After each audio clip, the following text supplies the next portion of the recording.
Well, I mentioned to my wife that I was being interviewed with a few questions in celebration of Crandall's 70th anniversary. And this morning at the breakfast table, she said, 70 years, that's all?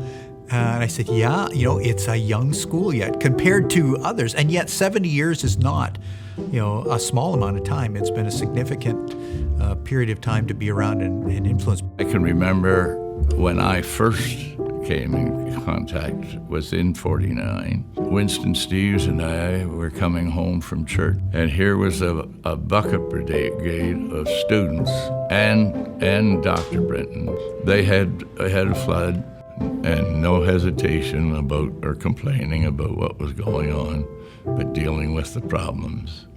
And that's the environment that it started in. They couldn't afford to put the building up, so they put the basement and covered it in, and that's where their first year. It was a private high school, yeah, so that's why you had kids from Grand Manan and from Chipman and from Minto who would have had nothing to go to back in that day. It was a few local Moncton kids and the Outport areas of Christian kids that were coming, and then a handful of kids that parents didn't know what to do with, so let's send them to UBBTS and they can deal with them. In 1969, when United Baptist Bible Training School stopped being United Baptist Bible Training School, they could have just stopped. Historians like Dr. Bob Wilson tell me of the conversations on the convention floor in those years. It could have just easily been, it's been good 20 years, let's wipe our hands of it and let's move on. Dr. Murray was invited to come and be a person that could sort of make a difference in that particular area and really sell a new idea, sell almost an American idea, the junior college. What is that on a Canadian scene? You weren't going to find it much anywhere across the country.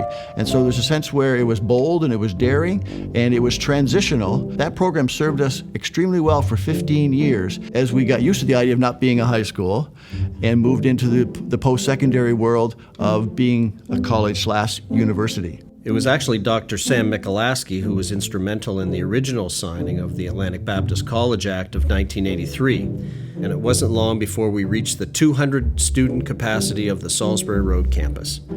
Around that time, Mrs. Ruth Colburn came forward and donated more than 200 acres on the Gorge Road, and the work began not just on a new campus, but also more programs and a new name, Atlantic Baptist University.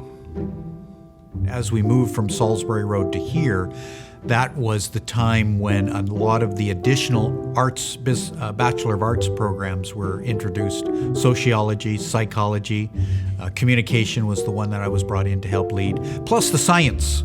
We all sort of launched in that 1996 year here on the new campus. And then as it became a liberal arts university in that, it really expanded and was getting students in here, many of them who had no intentions of going into the ministry, but they had an opportunity to do their education in a Christian worldview. I recognize how, under God's providence and sovereignty, He brought people for particular tasks at important times, and we benefited from the skills and capabilities of certain faculty and staff members.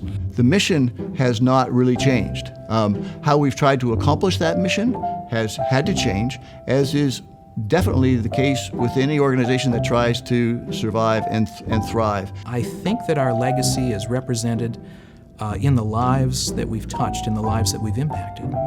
Crandall's legacy has always been caring, loving, nurturing students as they go through their education time. And I think that continues and it just changes with each new venture that we do.